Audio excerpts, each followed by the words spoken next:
Hare Krishna everyone, thank you for coming to the Cork Namahata program. This is the third Cork Namahata program, I think, if I'm not mistaken.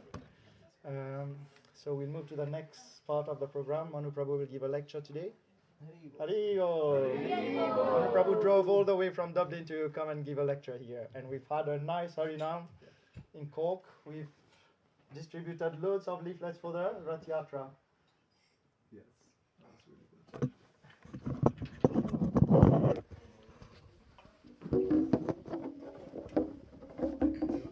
Maybe just start with Nam. Joy Rath Mandava. Yeah. You want to sit here, are you comfortable there? No, I might sit there. Yeah, it's because you have that base. Alexander. Okay. That's one of the situations.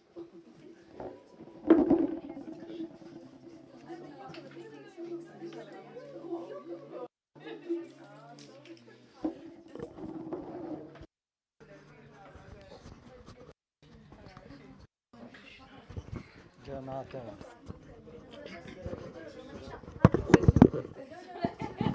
I'm close to you, so.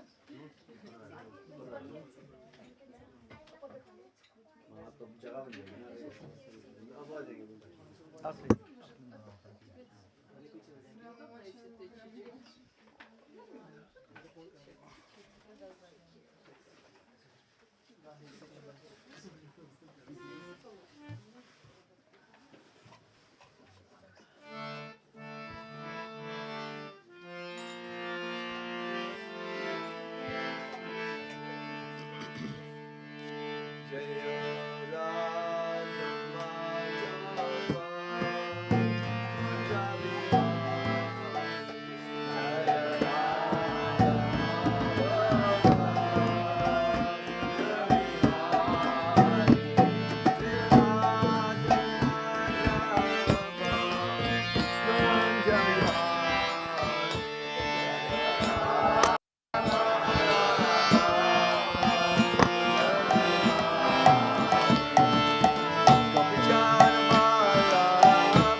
there's a lot to say about Krishna consciousness, but there's a lot being said already by everyone just chanting and dancing, and so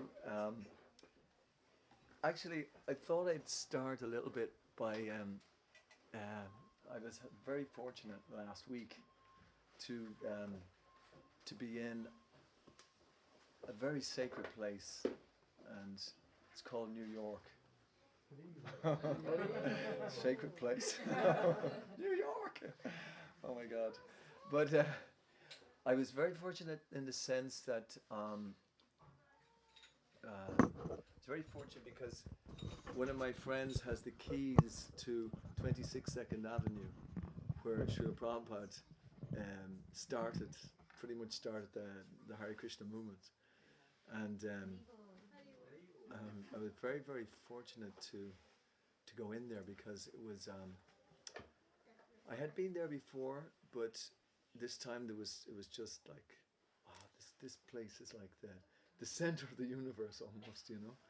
It's like where the whole thing started. I mean, you can actually feel, you know, when you're there that this is the place where Krishna consciousness started in the West. I mean, it had started up until that point. It was getting there. But this is where Prabhupada really started, you know, and this is where all his followers actually came, you know, at that time.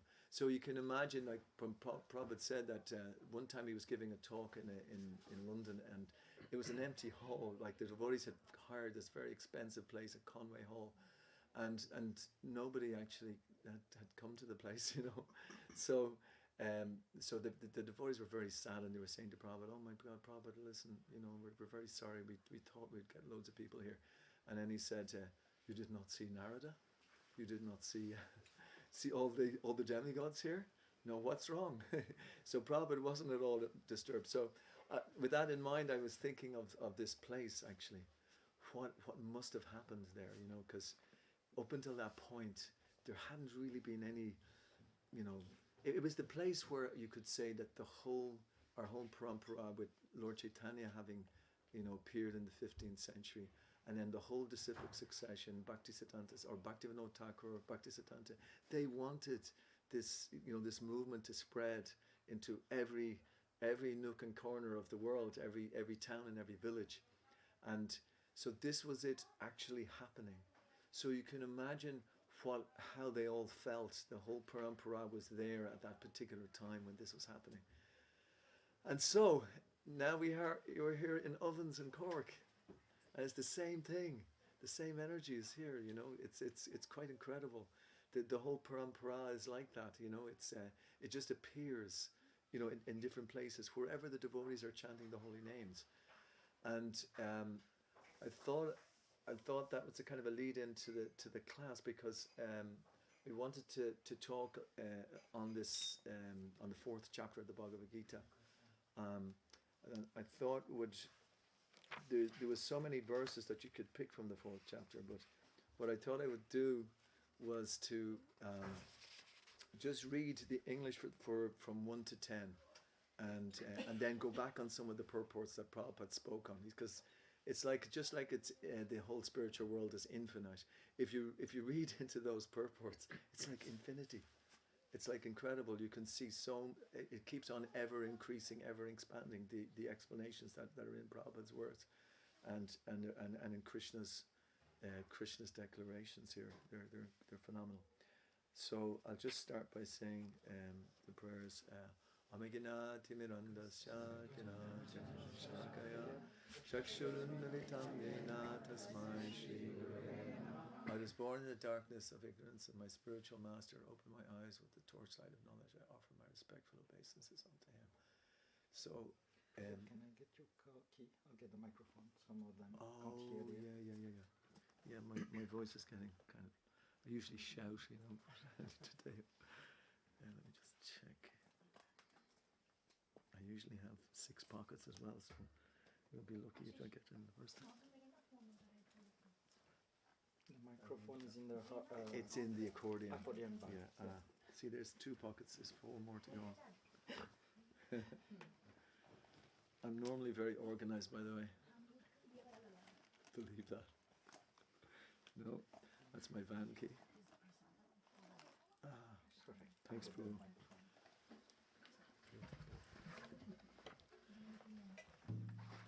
Om Namo Bhagavate Vasudevaya. Om Namo Bhagavate Vasudevaya. Om Namo Bhagavate Vasudevaya.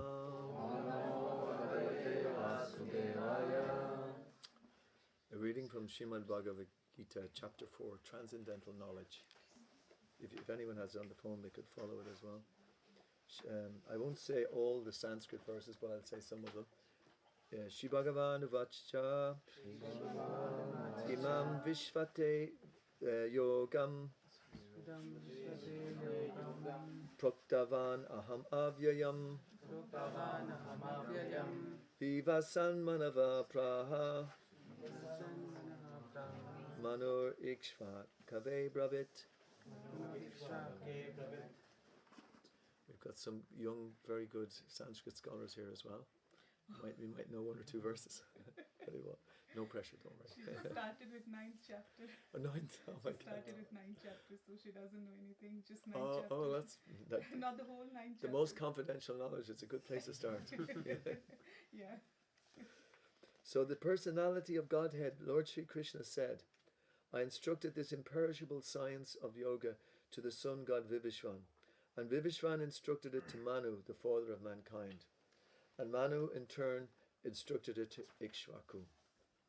Evam parampara praptam imam rajarshayo vidu sakalaneha mahata yoga nashta parantapa. The supreme science was thus received through the chain of disciplic succession, and the saintly kings understood it in that way. But in the course of time, the succession was broken, and therefore the science as it is appears to be lost.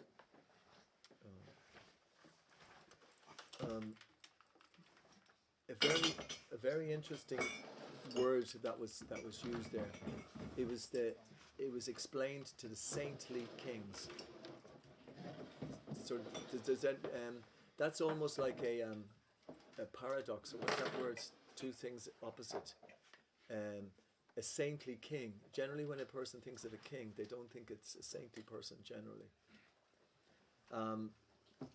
but when Krishna is trying to get his message across, he gets it across in a society which is very relevant, very ripe for the message to be imparted.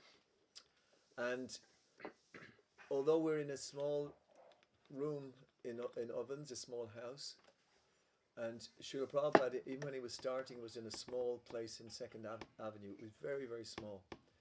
But his message was huge, because it was Krishna's message. And Krishna wanted this science to be given to everybody. So previously, in many millennia beforehand, the science was given by the saintly kings. They were able to disperse this message. In other words, it was the government. So the government was actually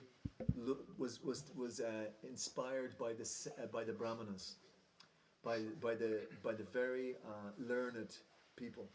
They would actually advise the Kshatriyas or the saintly kings how to act, and the saintly kings didn't act independently of them. They took their advice all the time, and that's how Krishna was sending the message. Imam Vijarshayo Vitu Sakalaneha Mahata Yoga Vrashta Parantara.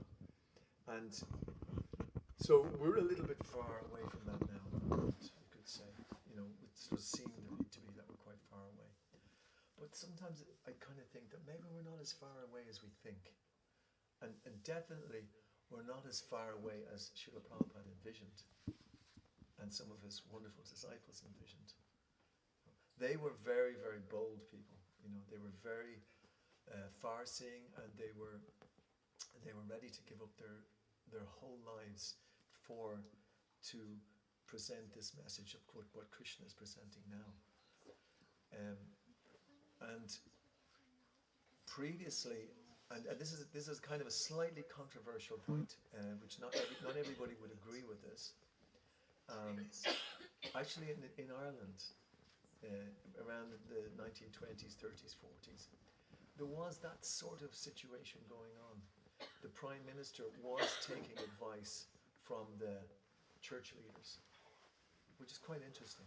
And it was, nowadays, it was, as from the 70s, 80s onwards, it was lambasted.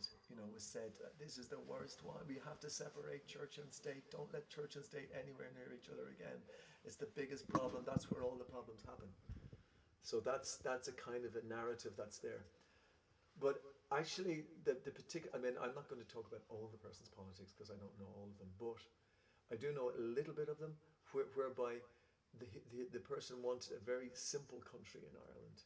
He wanted people living on the land and wanted people to have small places whereby they would have simple values and simple morals.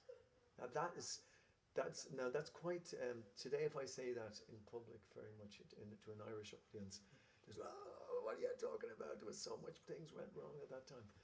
But what have we got now?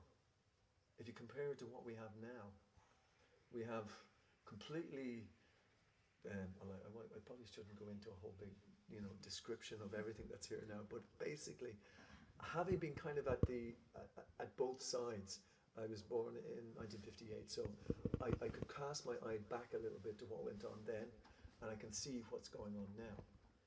And my analysis of it, despite what all the narrative is that the people living back then probably have made a lot more spiritual advancement than the people now. And the reason is because they had a very simple faith. Now, some people might say it was a little naive, but some of them were wonderful people. They were absolutely, and I'm not saying that there isn't wonderful people now, if you know what I'm saying. I'm not saying that. But what I'm saying, I'm just worried there's a bit of an echo there, is there? Can you check the Hare echo? Krishna. But the people then, the difference is that they were depending on God. They actually depended on God. And I at the time, I didn't like them either. I was thinking, oh, what are these people, they should get into the modern age, where we can do anything we want, and, I'm the boss, and it's an I, me, mine society. But I see that even now, I see this especially actually in a lot of the people who have come from India that I've seen. They still have a very strong connection with a very simple lifestyle, and they have a very great gift in that sense to try to maintain that despite these scenarios that are here in the Western world. It has to be adapted. I'm not saying you can completely do the same thing. And the reason I'm bringing this up is because Srila Prabhupada went to New York, New York, which was the kind of the most wildest place on the planet.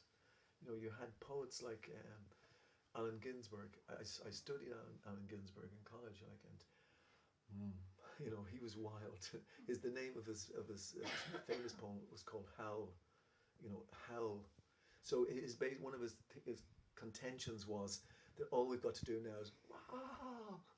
That's what we're left to do. Now he put it in very ornate language, and he.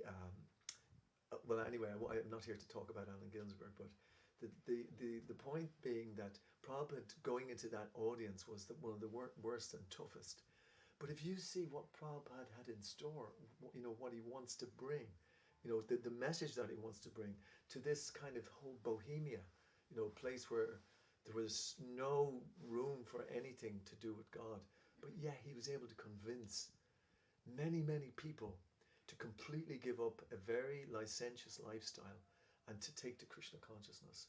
And they did it for the rest of their lives. They took up, some of the people at the start, they didn't even know what the four regulars and principles were. They got initiated first and they said, yeah, what are these principles? And Prabhupada says, I'm glad you asked.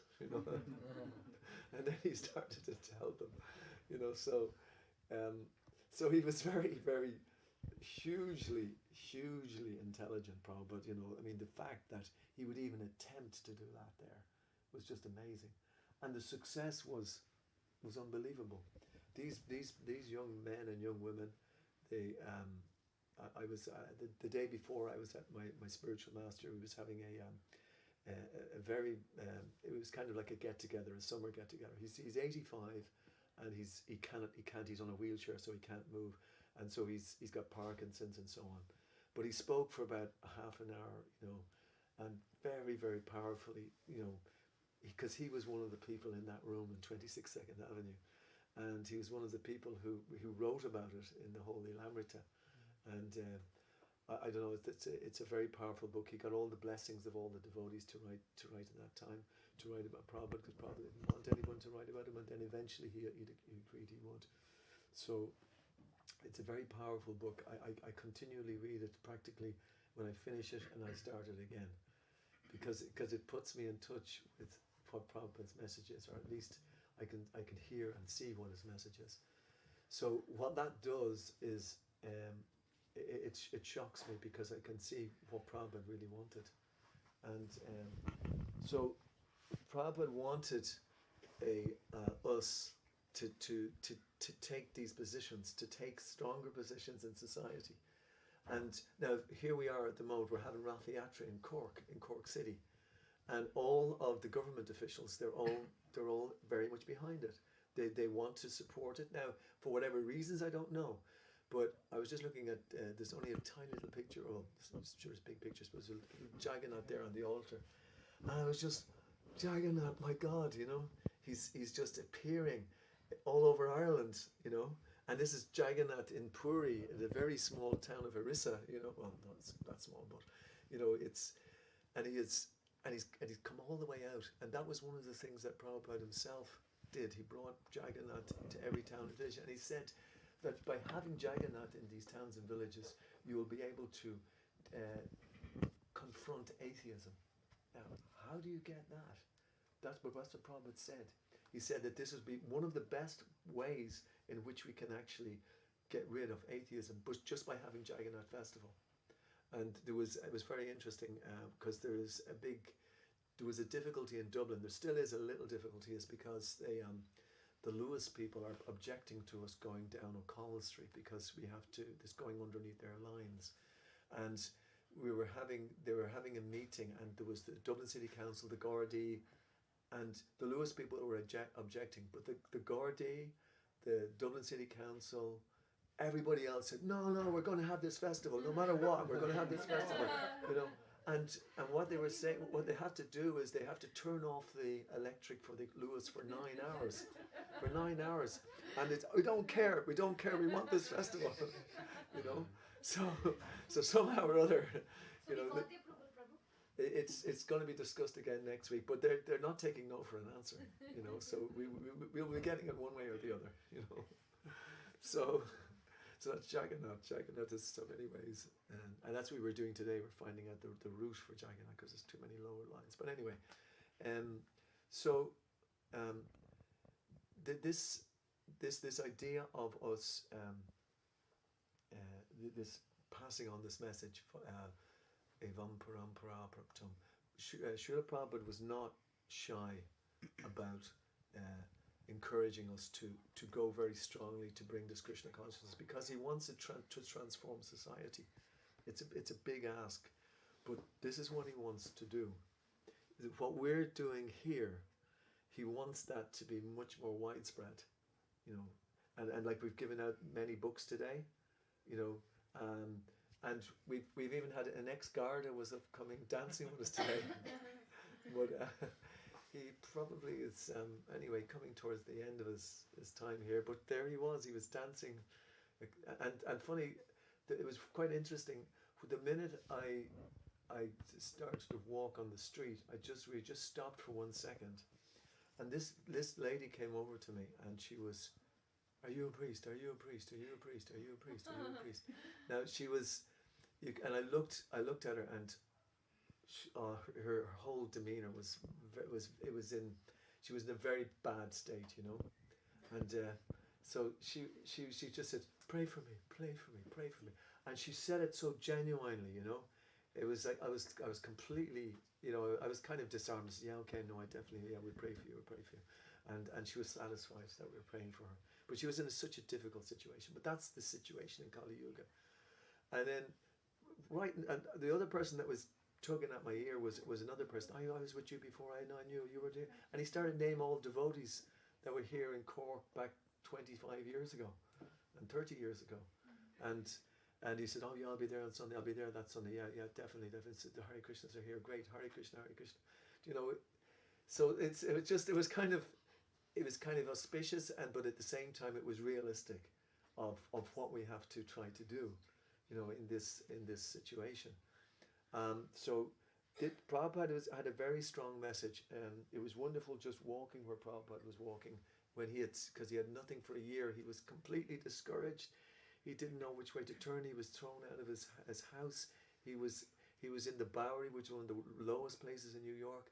But at one point there was a madman in the house, and Prabhupada had to leave the house. And when he went out on the street, he was in a worse position than any of the bums that were around. At least they had some place. Prabhupada hadn't got any place. Do you know? And this is what Krishna tests. When we want to try to make this impression in the world, Krishna's going to test us. My good friend Tribhuvanat used to say that Krishna, you will be tested with fire. You will be tested with fire. I mean, we know the situation when Sita, she was tested with fire and she was successful. But this is the price that we have to pay. Krishna consciousness is wonderful. It's joyful. It's happy. But also it's there's certain things that we have to go through. But if we stay together, you know, and we're devoid of ego, you know, free from all passion and desire for profit, then you know, that's what we have to work on. You know, these are the things which will stop us, but we all work on those ourselves. And therefore, when we're bringing ourselves into the association of devotees, we're bringing a pure person, a purer person, because we're very conscious. We're dependent on all our brothers and sisters in that sense. And so therefore we work on ourselves for others, so that the association of devotees then is a strength for everybody, so that we can all keep each other strong, so that we can make a lot of power, a lot of distance. So the next point, verses 3 and 4, Krishna says, this very ancient science of the relationship with the Supreme is today told by me to you, because you are my devotee as well as my friend, and can therefore understand the transcendental mystery of this science. So what do we need to be? Friend. Very good. Yes, we have to be Krishna's friend, because then he will reveal himself, because he doesn't reveal himself to everybody. You know, he keeps himself way distant, but we have to become Krishna's friend. And then Arjuna said, the sun god Vivishvan is senior by birth to you. This is text 4. How am I to understand that in the beginning you instructed this science to him? So what's that question? Can anybody unwrap that question? What's Arjuna's question? What's his actual question? Anyone say? Yeah, I won't ask everyone. Anyone else say? What is the question? You are younger. Yes. Sun God Yes. even came before you. That's it. That's all, Yes. like how it's. Yeah. Okay. So why is Arjuna asking such a cheeky question to Krishna? Why is he doing that? We'll see. We'll see that there's a reason for it. But yeah, that's the thing. So then Krishna then says to Arjuna, and this is what he's saying to everybody as well. The personality of Godhead said, many, many births both you and I have passed. I can remember all of them, but you cannot, O subduer of the enemy. So that's a very simple message of Bhagavad Gita that we're trying to get across to everybody, which a lot of people don't really understand, that we're here, you know, we're just here for this body this isn't us. We've been here many, many, many times, and we are actually eternal. And Prabhupada had a very, very strong message to to the materialists. In fact, he singled out the science. Is anybody a scientist here by any chance? Search before I start blasting scientists. No. Everybody itself a scientist in their own. Yeah, that's They true. do something. Yes, no, that's good. That's important. So he basically was making this point that you know, why is society so stuck in the present? Why are we going around? I mean, so many nice things in Cork today that we could go and start to buy. I went into Dunnes Store, so I need to use the toilet, but 3 different floors of enjoyment there and whatever. And it's the society is basically, which I'm saying is pretty much godless. For instance, when you don't have the saintly kings and you don't have the Brahminical order, then, like for instance, in the 16th century in the UK, anyone know Shakespeare? You're Shakespeare, yes. Shakespeare's whole time when he was writing was when it was the fall, it's the demise of the kings. It was called the divine right of kings. At that time, people still had a belief that God was acting through these kings, through the monarchy. But they were seeing completely the opposite. These guys are, they don't seem to be divine. In fact, Henry VIII was one of the most famous ones, and the 6 wives of Henry VIII. Need I say any more? But he took away he split up the whole spiritual system and whatever, and he created havoc basically. But it was just after that then people started to see these guys are crazy. These are the people who are ruling things. So we've somehow got to get rid of these. So Shakespeare was writing at that time. There was a major change in the society. People were they had a belief in they believed in God. Most people were kind of God centric, and the king was the representative, which was the same in India, which is explained here. But so what were they replaced with? Who replaced them? Do you think? Who got rid of the kings? Now the kings are still there, but they're there in name only. King Charles and so on. They're only there. Who took over from them? Do you know? Saints. The which? Saints. No. Yeah, see, that's your saintly nature. The It went the other side. Yes, Vaishya the Vaishyas then took over. Basically, the capitalists, in that sense. So they started to take over the whole thing. And what do? They made money. Yeah, exactly. And what about God? What about spirituality? I mean, did they not spread this word all over the world? These. I don't want to criticize a particular spiritual system here, and I'm not criticizing it, but they were meant to. I suppose in a certain sense, some of them did feel that they were spreading a spiritual system of Christianity. But the results, though, is that most of the places that were colonized are now wild, capitalistic countries which don't believe in God, basically, or very little faith in God. Or even if they have a so-called faith in God, they don't act as if they've got anything to do with God. So that's the problem when that happens, when the capitalistic culture comes along. And then, of course, in this turn of the 20th century, who then took over? Not in certain countries. All the people from Ukraine now should close their ears. Well, it was basically in the communist countries then took over. They got rid of the capitalists because what the capitalists were doing, they were just taking everything for themselves. That's all they were interested in. So the communists were saying, no, everyone should have something. Everyone should have. These people are just exploiting, and they were correct. They were exploiting. So they had this other system, but it didn't change. Then what happened then subsequently was that there was the ruling class within the communists, and then you see even today the head communists in Russia and places there, they've huge palaces in which they live, and it's the same thing. So this thing happens all of the time. So the missing link in all of these is the Brahminical culture, which is what Prabhupada wanted to introduce into the West. So this is something which we should be trying to do in ourselves. I mean, I'm coming towards the end of my tether, so I don't have that much much more space left to try to change myself. But the next society, which is coming, and I see it now very, very strong. And what do I see? I see not so many Irish people. I see some, but I see a lot of people from India, a lot of people from Eastern Europe and Ukraine and so on. And I can see that they have a very, very good, strong, culture that they can actually help some of the paddies with. And I'm not knocking, because there is a latent culture in there as well from among the Irish people, but most of them are not so interested anymore.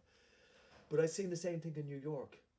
In New York, there was a lot of after Prabhupada left, maybe in 2000, 2001, 2002, there was less and less interest in spiritual life. But now I see a total revival there. A lot of young Americans are coming back into Krishna consciousness because they've seen how the whole place is getting worse and worse and worse, and they see that the need for a spiritual system which can actually help, which can help this planet. And Prabhupada, from the very beginning, he wrote out the 7 purposes of ISKCON. One of the purposes was to live simply, which is one of the reasons why I kind of push a lot of this idea about this farm idea. Now, it's not just a farm idea.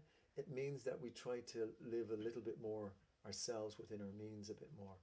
And but it also means the whole Varnashram system. I actually asked one devotee who was here in 2022 visited, Bhaktivedanta Maharaj. I asked him a question about Varnashram.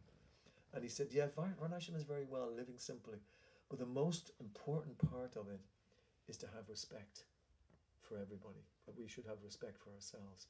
So that's why the Varnashram, the Daiva Varnashram system worked really well. Because the Brahmana would respect the Shudra, would respect the Vaishya, would respect everybody respected each other as being a unit. It was a divine unit in which people lived. So we're all kind of have our own gifts, and we're all coming into this world with different gifts. If we can hone in on what gift we can do and we can give to society and we can give to the association of devotees, then we can have a stronger situation. When I was younger in Krishna consciousness, when I joined, about 50 to 60 young Irish people joined as well. Now, at the moment, I'd probably a handful are still around. A lot of them maybe fell away after a while, or whatever happened. We didn't stick as strong.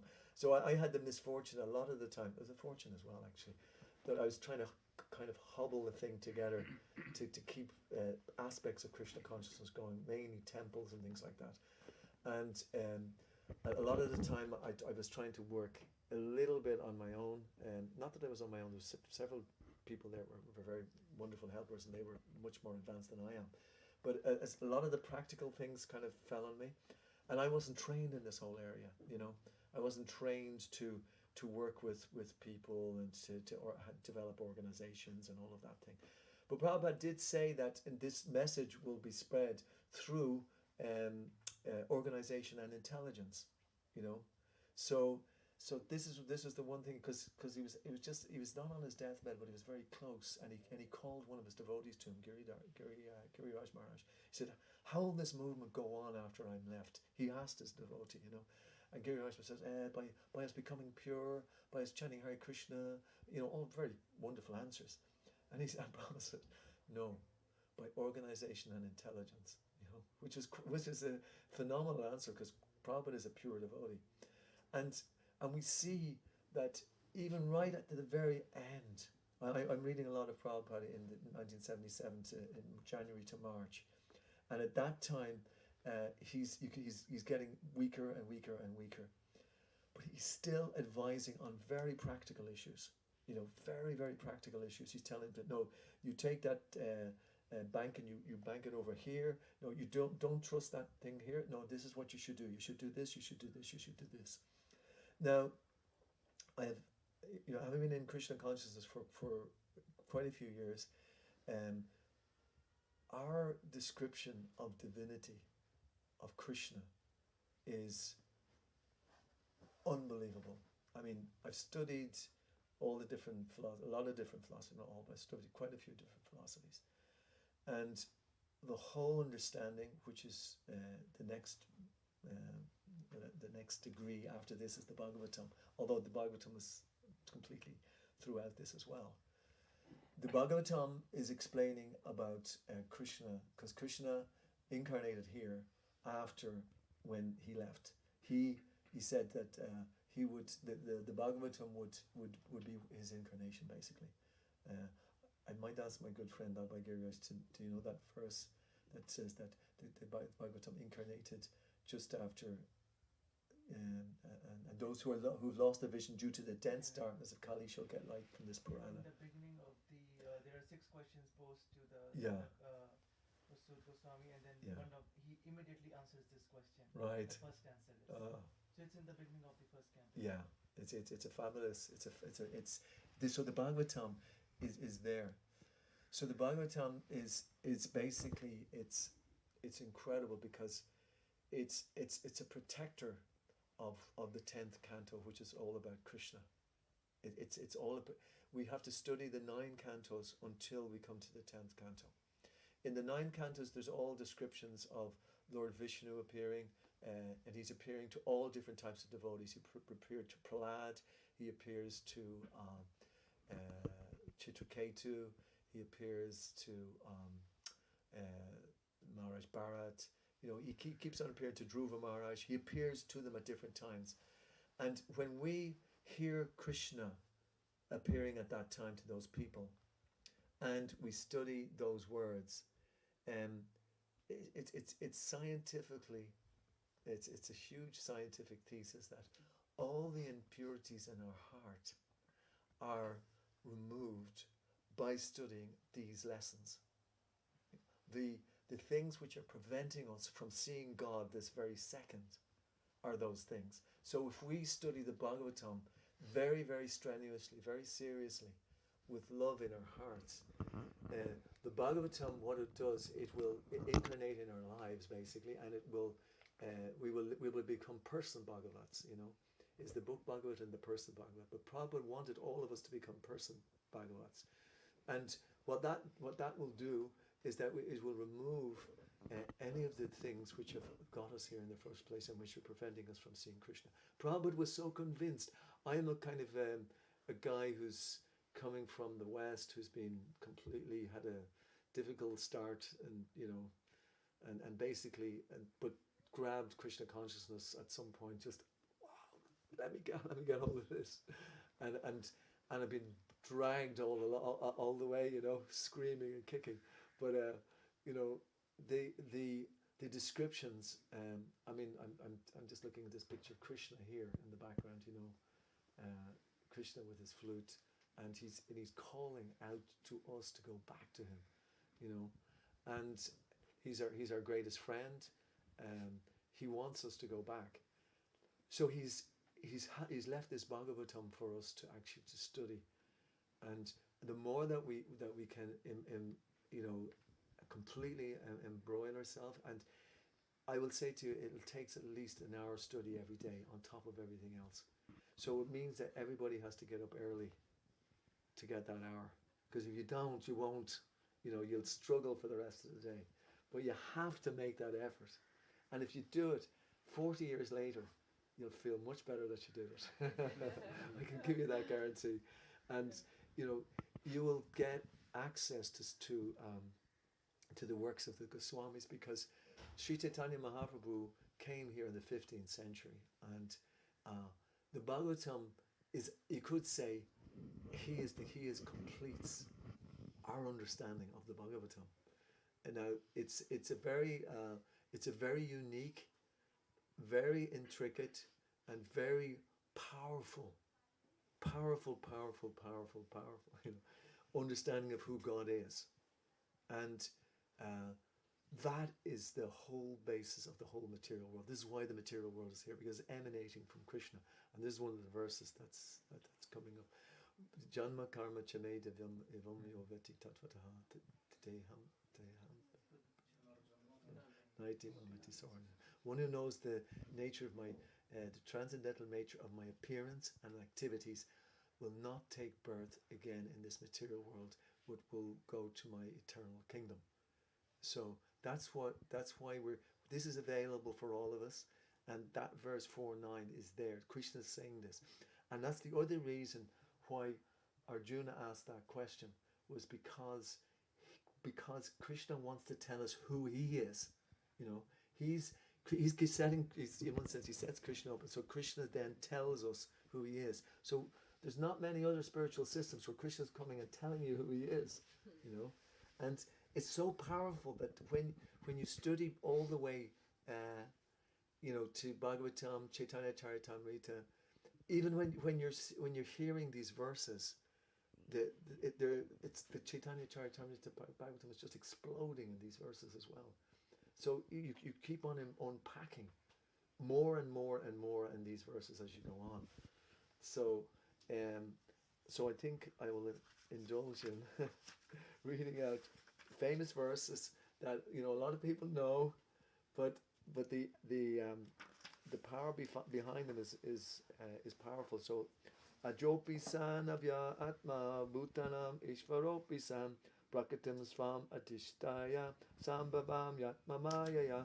Although I am unborn and my transcendental body never deteriorates. So that's the part of Krishna. And although I am the Lord of all living entities, I still appear in every millennium in my original transcendental form. So Krishna is coming for us. Yada yada hi dharmasya glanir bhavati bharata avyutanam dharmasya tadatmanam shijamyam. So whenever and wherever there is a decline in religious practice, O descendant of Bharat, and a predominant rise of irreligion, at that time I descend myself. Paratranaya sadhunam vinashaya chadushritam dharma sansthapanartaya sambhavam yuge yuge. To deliver the pious and to annihilate the miscreants, as well as to re-establish the principles of religion. Remember what we were talking about earlier? To re-establish the principles of religion.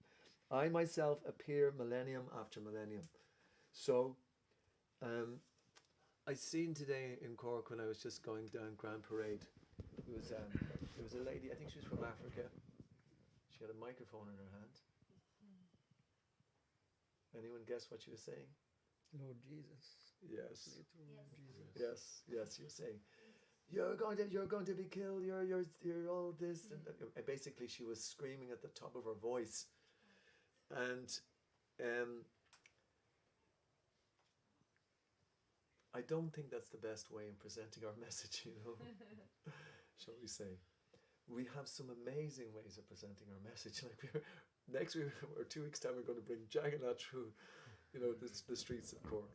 That this is our message, you know. And what are we doing? We're chanting and dancing, and we're giving out loads of prasadam, you know.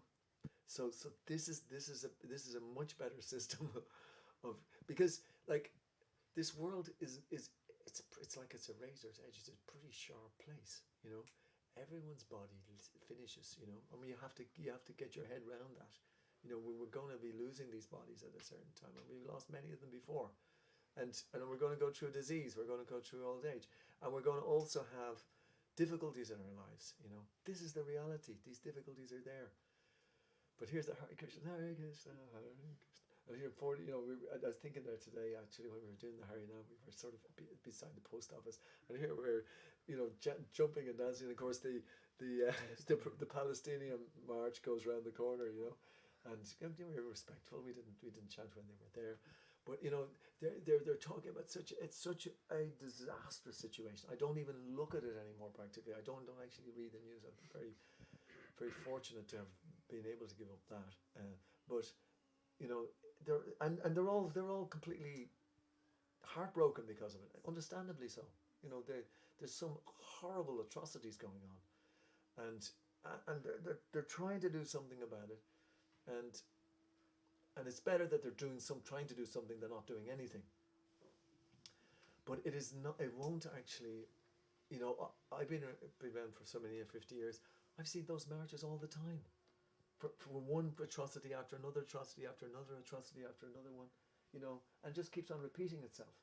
And people are just, they'll kill each other and they'll maim each other and they'll, you know, they'll do horrible things to children. And this is the world in which we're somehow or other we've found ourselves in. But it's not, as bad as it is, it's not the worst place, because it's you know, it's a place where we can actually introduce at least Krishna consciousness and some spiritual power. And we haven't really tried it yet in the world. So that's what Prabhupada came. Prabhupada actually came just to help everybody. That was one of the things. I just want to help people. And the things he had to do that. And then when you see where Prabhupada is coming from, he could have sat back in Vrindavan and just meditated on this, what I'm telling you about, this incredible, you know, about Krishna, who God is. I mean, people just, they don't leave Vrindavan, they just stay there and they meditate, amazing Krishnas, and they want to go back. You know, they would, and at some point in our life, maybe at the very end, Prabhupada said, I will never retire, you know. But, you know, we need to get both. This is important, that we need to take this. Our philosophy is hugely, incredibly, powerfully vast. You know, it is, you could take 100 MAs and BAs and PhDs and you would only slightly start to come near what our philosophy is. And because you don't get it by learning by your power. It descends from the great souls. And the great soul might be in our disciplic line, like Cork Das Babaji, who didn't have all these writing skills even. But he was the spiritual master of one of the greatest spiritual masters ever, who was Bhaktisiddhanta Saraswati. He was a university professor beyond you know, even estimation. So this message has to come down via these great souls. So that's one of probably the last thing I'll say about here is that that's part of our philosophy, that we try to hear from these great souls as much as we can. We come together and we congregate and we listen to the Bhagavad Gita and Bhagavatam. I'm just presenting some of the words that Prabhupada said, because I took a large section. So, but every paragraph in that section, you know, you'll find, you know, it's just full of understanding. And but the major message is that we listen and we hear. You know, we actually hear, and the you know, the knowledge will actually come, because these great souls, they want to give us this knowledge. That's what they want to do. They want to share this, you know. And I was very fortunate. I met some very advanced souls when I was away, and you know, it's just, even I didn't even get to ask them so many questions, but I could feel their, just by being with them, because I've known them for many years, you know. I'll mention one or two names, just Jai Advaita Maharaj. Like, I've known him for so many years, and you know, he knows me, he sees me once every so often, but just when you come into contact with somebody like that, you get this kind of affirmation, you know. Yes, keep going, you're doing the right thing, you know. And I found that all the time at different times in Krishna consciousness, that, you know, I've met him, I've met other devotees like that, and you just get that that will to go, okay, I'll go on. I mean, even one of my mentors from previously, Tribhuvanat, that this person mentioned today. I remember Tribhuvanat.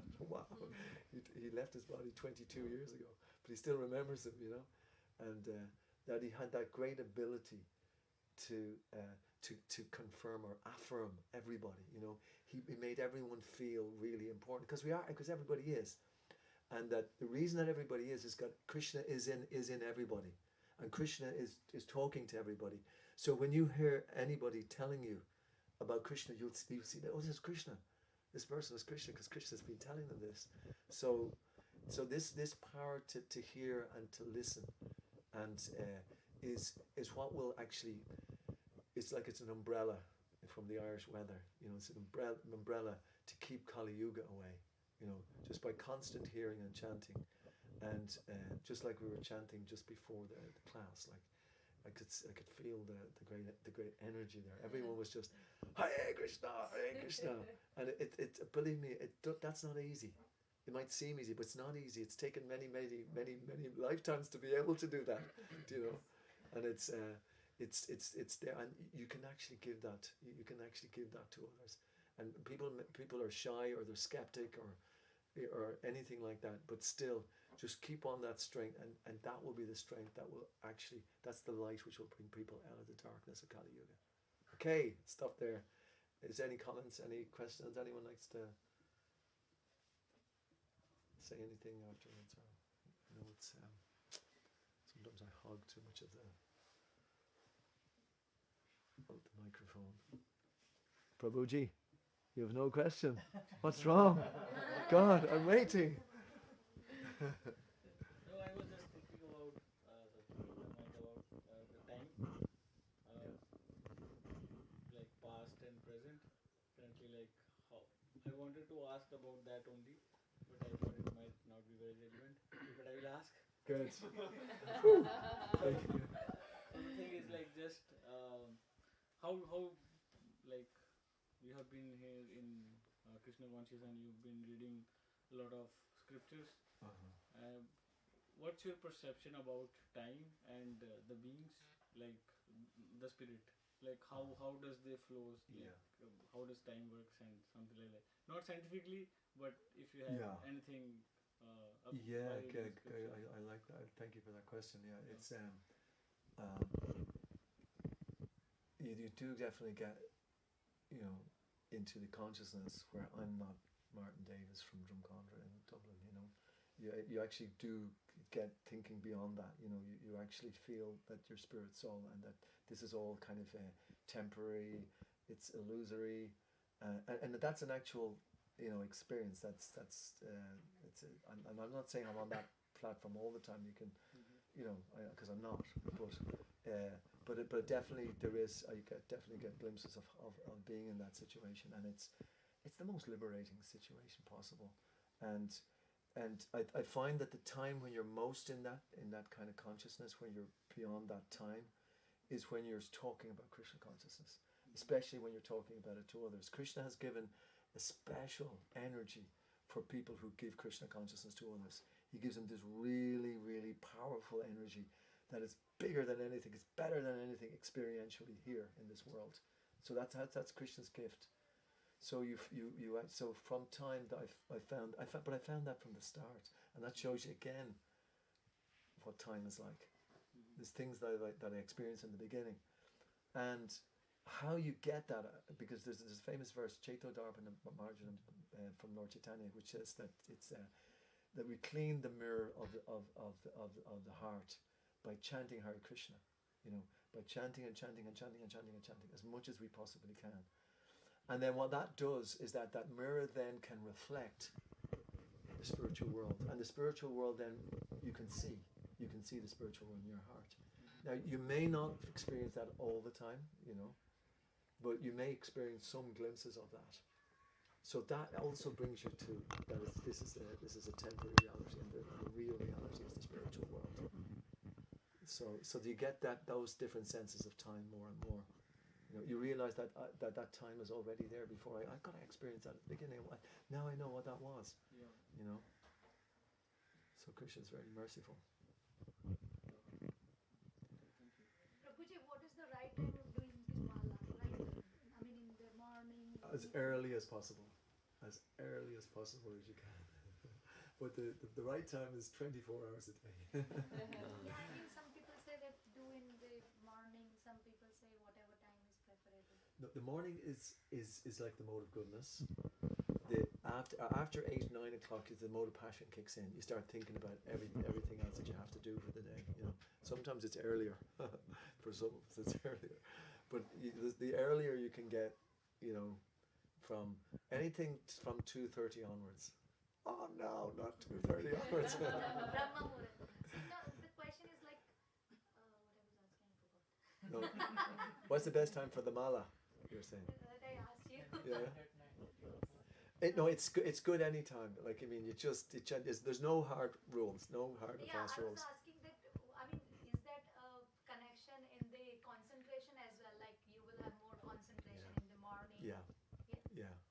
You just will. Scientifically, Yeah, scientifically also. Yeah. morning is a good thing. Yeah. No, really it is. Yeah. No, the earlier you can, the earlier you can rise, the more likely that your rounds are going to be powerful, and that you will be thinking of Krishna throughout the day. Then, you know.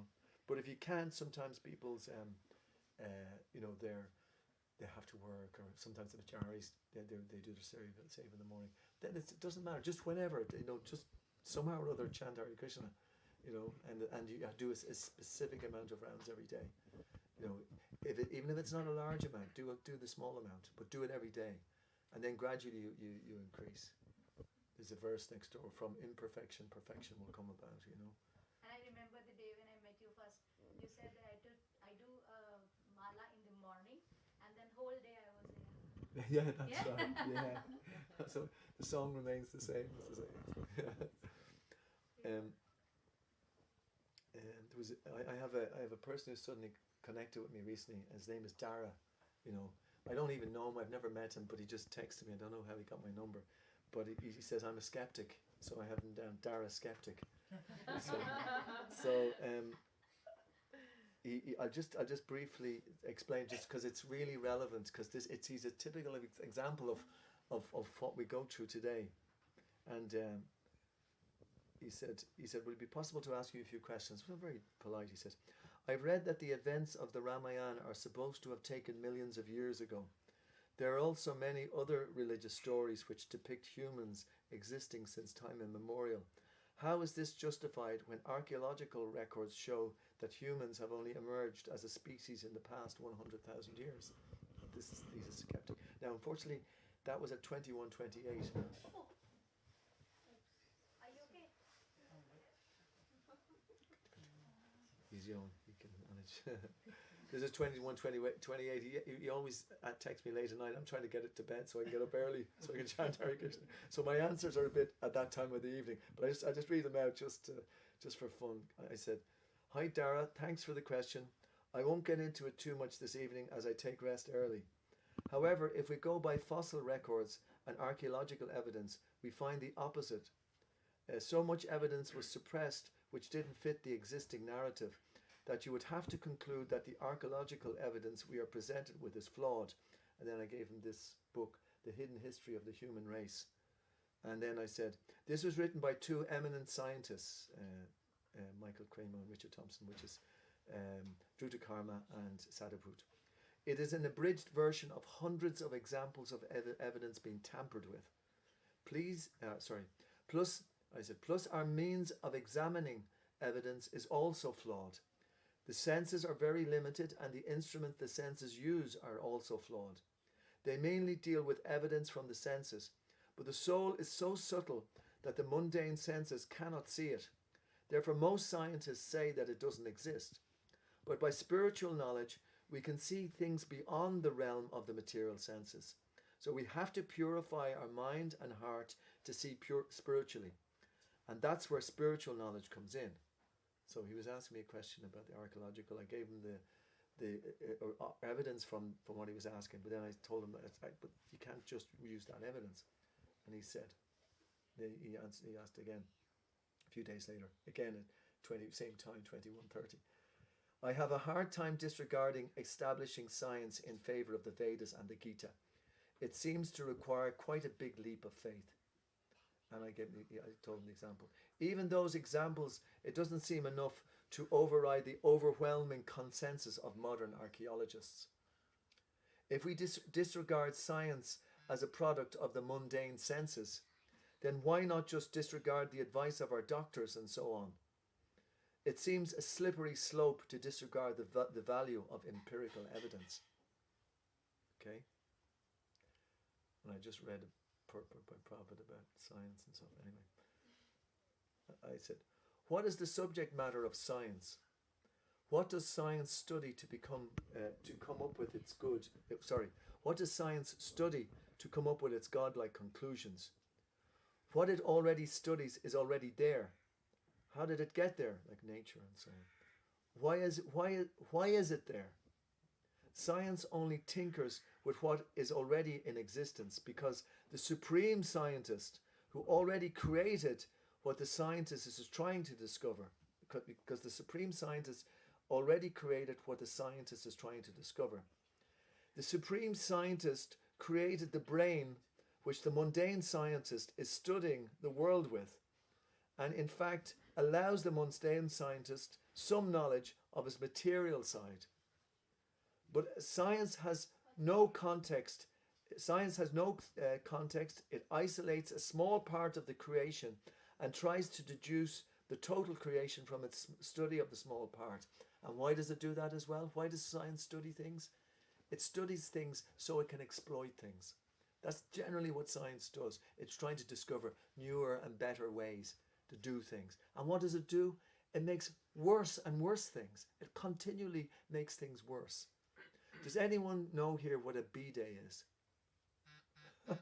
B-day. Do you know what a B-day is? No, see, a lot of people don't. Most people here, after they use the toilet, they wash themselves with water, right? So B-days are things that they have in houses which do that for you, you know. But I had the pleasure of being in New York, and it has different speeds of the B-day, you know. So what is science doing? It's creating different speeds of the B-day, which you can just use with water anyway. You know, I was just thinking, science is just completing so many things which are not needed. You know, what probably called use are unnecessary necessities. You know, so anyway, so basically that was the point I was making to the person, that there's a supreme scientist there who's created all of these things anyway, and these guys are just going and taking a bit of them, and their ultimate goal is to utilize these things to make things better for themselves materially, and that's where all this capitalist stuff comes in, you know, and they're the people who are kind of governing the world, and they're the people who are indoctrinating our kids. They're telling the kids that every one of them, you know, they're indoctrinating through these things, you know. They're indoctrinating them in the schools and the colleges and all the time, and they're saying what? Oh, you can be happy here. You know, get a BA, HDIP, you know. And some of these things are okay, you know. They're not. I mean, I'm not knocking them. Neither am I knocking science. Science has its value. Probably would use many things. We're using science now, but they're creating these things at the expense of God. They're saying that they're bit by bit they're getting rid of God. They're not ostensibly. They're saying, "Oh yeah, you're a great religion. Oh, that's wonderful. Everyone can practice what they want," but they're living in such a way that they're eliminating God from the equation. And their science is saying the same thing. We will cure everything. What's it? COVID. We will get a cure for COVID. We will do this. They're coming up and saying that they'll cure people, and they're presenting themselves as the actual people who know everything. And they're educating our kids. And what are they doing? They're leading the people to hell. Because that's the result of following our senses and trying to enjoy our senses in this place. That's the result. So that is what our mission is. We actually have to reintroduce the Brahminical culture again so that people actually know what the goal of life is. So that they remember that they're the spirit soul, that these bodies are temporary, that the bodies are constantly changing. The time, we are eternal, and we can experience eternality in this life, you know. And that is the greatest, you know. It's a tremendous experience to do that. So you thought you also asked a small question, but You know, it's not a question, just my thought. Yeah. So, how does it comes to capitalism? Something would have gone wrong. That's why it came to that state that they're in power. Yeah. From Brahmins controlling Yes, the proper things. Yeah. So it means Brahmin did something wrong. Did it? That's why the problem came. It is. So I think when we are trying to develop it again, we should learn from past and set up the principles like that. Yes. Like there should be no toleration for those kind of people who exploit the from hierarchy. Basically, so once that is stopped, then only this will be able to stabilize. We have to be very careful though at the same time, because we still are contaminated as well ourselves. So the first person that we have to work on is ourselves. Yeah, because the danger is that, and this is what happens, is that we the philosophy is so brilliant, but then we start to get everybody else to do it, and then not really do it ourselves, you know. But the point you're making is great, but we just have to be super conscious as we go on. That's why there is Brahmanas and there's also Kshatriyas and there's also Vaishyas and there's also Shudras. They all work together. But Mahaprabhu also says like everyone who is like getting born in this Kali Yuga all are Shudras. So they won't be like how they can become now actually Brahmin and that's chanting you will be a happy Brahmin. Yeah, the chanting is powerful. Yeah, no, the chanting is there to see. Krishna also says Chaturvarna Maya Shrishtam. You know that these are naturally there in society. You'll find that you do a specific type of thing. Chaitanya does another type of thing. You know, everybody else has a particular talent and so on. You know, so that is already there in society, but it's covered, but Prabhupada basically wanted to introduce a Brahminical society, actually, you know, because he often said it's missing its head.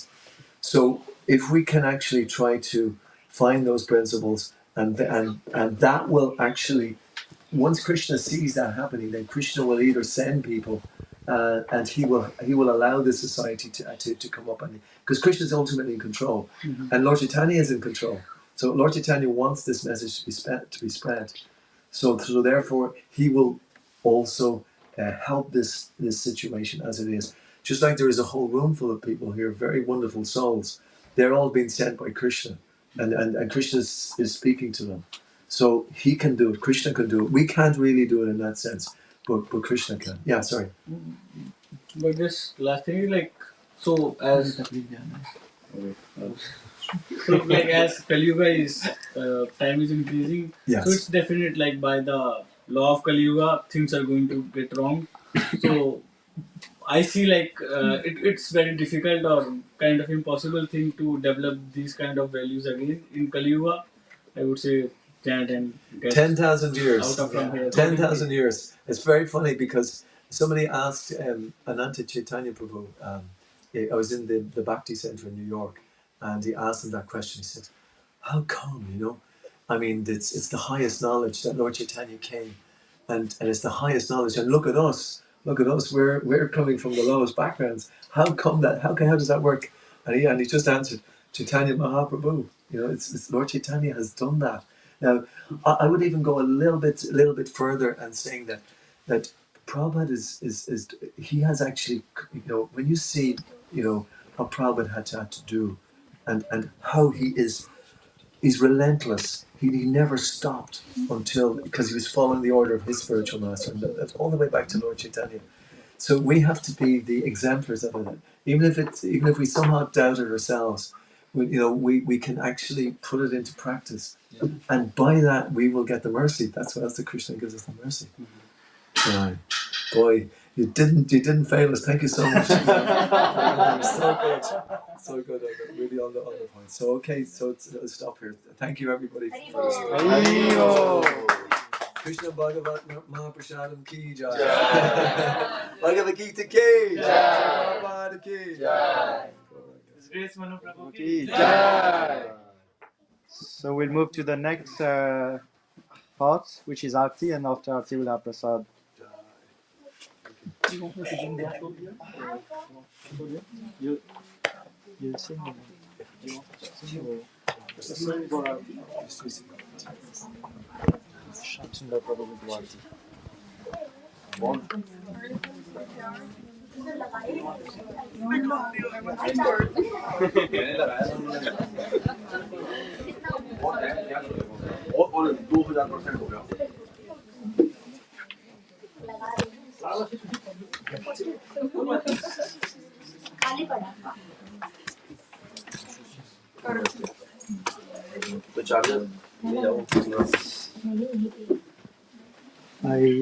I remove you.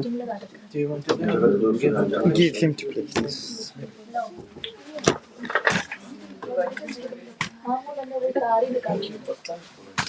प्रभु आपको वो तार चाहिए अभी तो you need that You can take it. Where is the kartal? Kartal देना माता जी. कौन माता जी? इनके यहाँ से खिला लोगे क्या?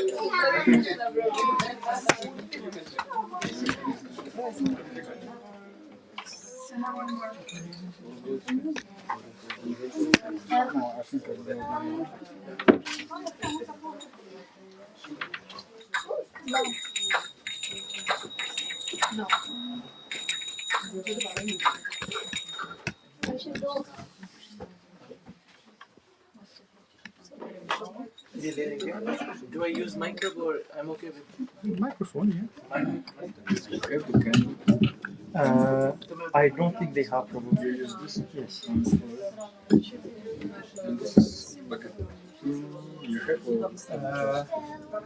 Yeah, this is the one.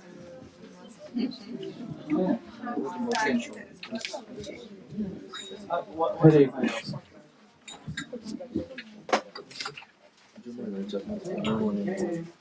somebody wanna use it? You will stand there, bro? You stand there. Here. Stand here.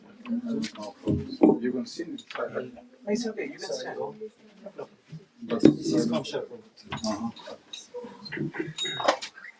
No, I think I do here because it's Where does it stand? Oh, sorry.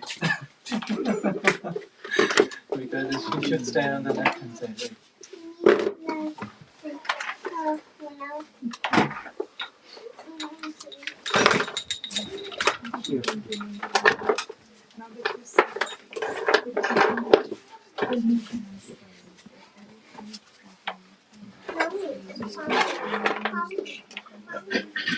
Sorry.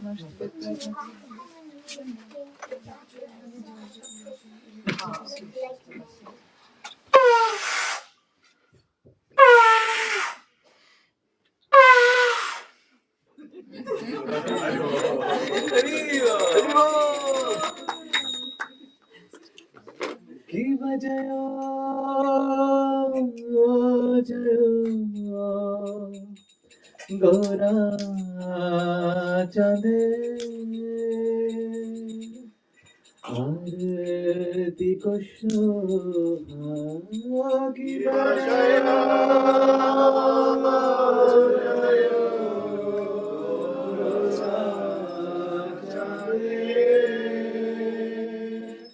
आरती को शोभागी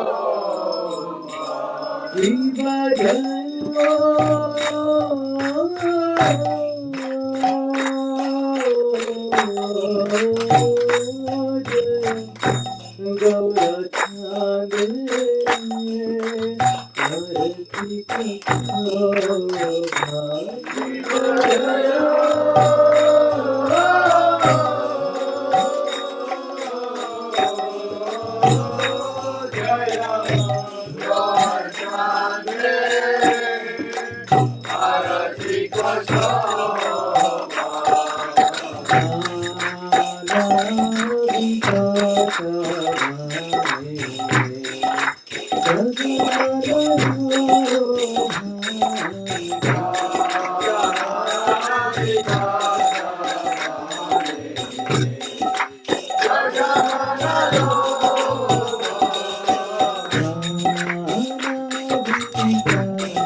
Radhe Utwala Viva Koti Randadini Vadana Ujwala Bana Desi Bana Mala Ore Ghara Mala Bana Desi Bana Mala Ore Ghara Mala Shiva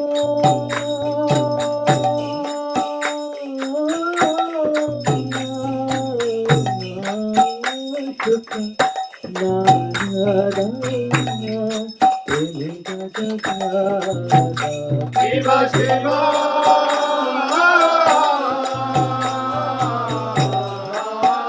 Sukha Narada Preme Gadada Kati Vinoda Dekhe Gaurara Sampara Kati Vinoda Dekhe Gaurara Sampara Shiva Sukha Narada Preme Gadada Bhakti Vinod ke Gaurara Sampara Shiva Sukha Narada Preme Gadada Bhakti Vinod ke Gaurara Sampara Shiva Sukha Narada Preme Gadada Bhakti Vinod ke Gaurara Sampara Shiva Sukha Narada Preme Gadada Bhakti Vinod ke Gaurara Sampara Bhakti Vinod ke Gaurara Sampara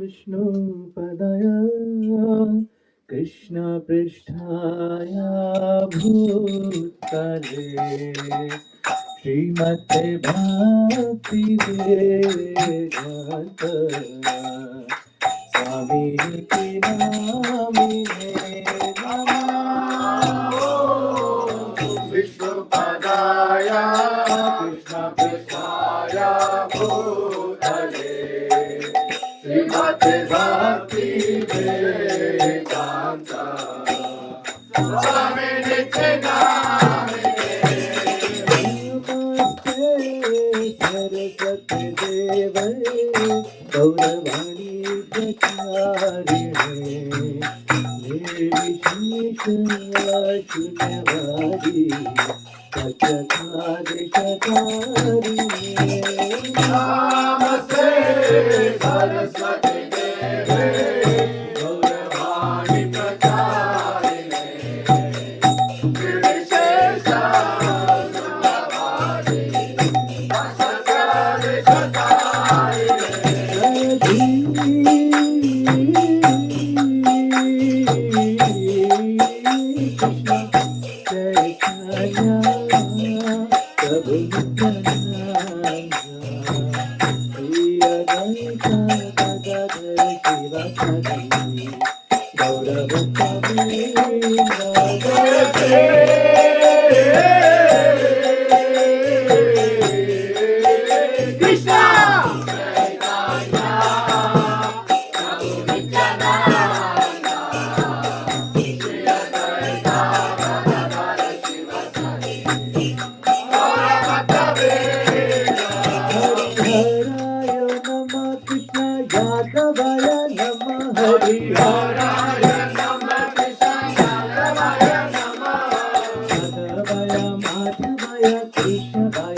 Gopal Govinda Ram Shiva Sudha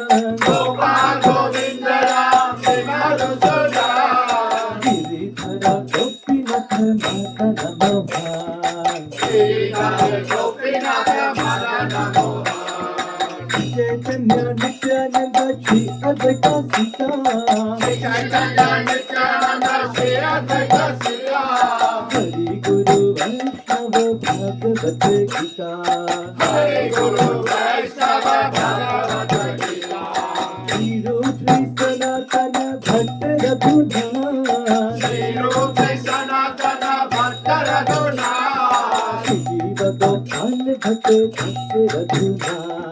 Shiva Gopal Bhatta Radhuna Hare Krishna, Krishna Krishna, Hare Hare, Hare Rama, Hare Rama, Rama Rama, Hare Hare. Hare Krishna, Krishna Krishna, Hare Hare, Hare Rama, Hare Rama, Rama Rama, Hare Hare. Hare Krishna, Krishna Krishna, Hare Hare, Hare Rama, Hare Rama, Rama Rama, Hare Hare. Hare Krishna, Krishna Krishna, Hare Hare, Hare Rama, Hare Rama, Rama Rama, Hare Hare.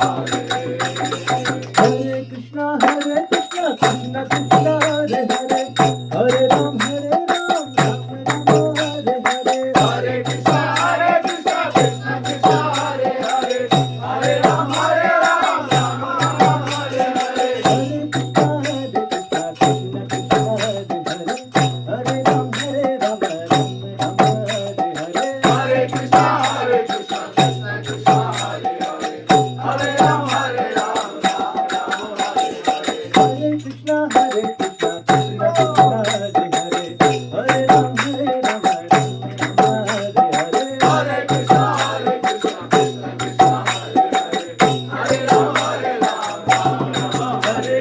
Hare Hare, Hare Ram, Hare Krishna. Hare Krishna, Krishna Krishna, Hare Hare, Hare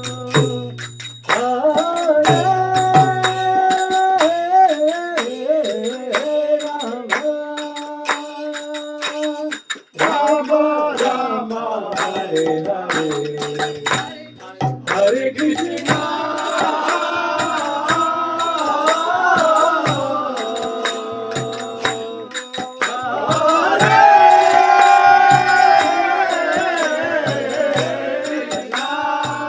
Krishna Krishna, Hare Hare,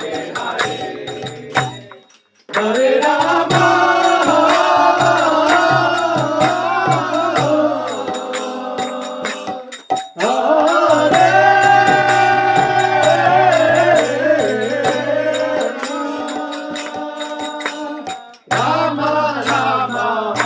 Hare Krishna, Krishna Krishna, Hare Rama, Hare Krishna, Hare Krishna, Hare Hare,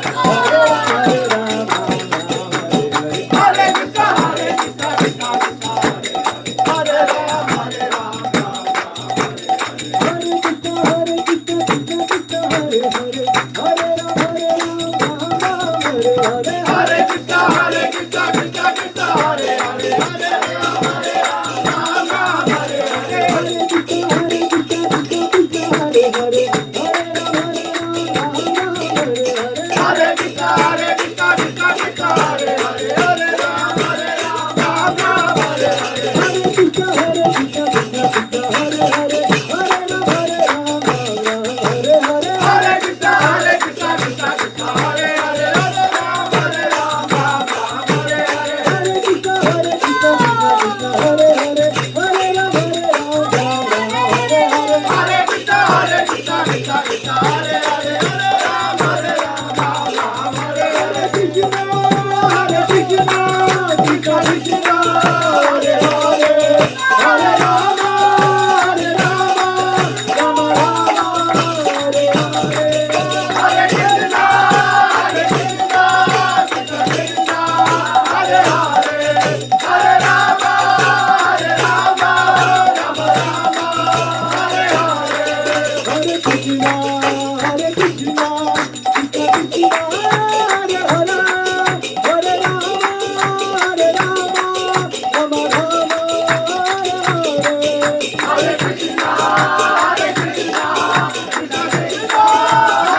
Divine Grace, A.C. Bhaktivedanta Swami Srila Prabhupada Ki, ISKCON Founder Acharya Srila Prabhupada Ki, Ananda Gaur Vaishnava Vrinda Ki, Namacharya Srila Haridas Thakur Ki, Premsigaho Sri Krishna Chaitanya Prabhu Nityananda Sri Advaita Gadadhar Sri Vasadi Gaura Bhaktivinoda Ki, Shri Shri Radha Krishna Gopi Gopinath Chamakun Radhakun Giri Govardhana Ki, Vrindavan Dham Ki, Mayapur Dham Ki, Jagannath Puri Dham Ki, Jamuna Maya Ki, Ganga Maya Ki, Tulsi Devi Ki, Bhakti Devi Ki, Sama Veda Bhakti Vrinda Ki, Harinam Sankirtan Yogi Ki, Transcendental Book Distribution Ki, ISKCON Ireland Ki, Cork Radha Yatra Ki, Jagannath Baldev Subhadra Ki, Lord Premanande, glory to the assembled devotees, glory to the assembled devotees, glory to the assembled devotees, glory to Shri Shri Guru and Gauranga.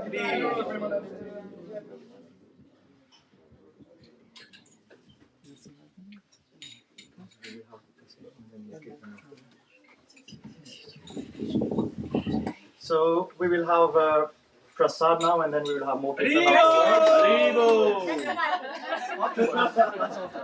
But before prasad, I know everyone then will be feeling tired and everything. Looking at how the crowd is here, I think we are in Cork.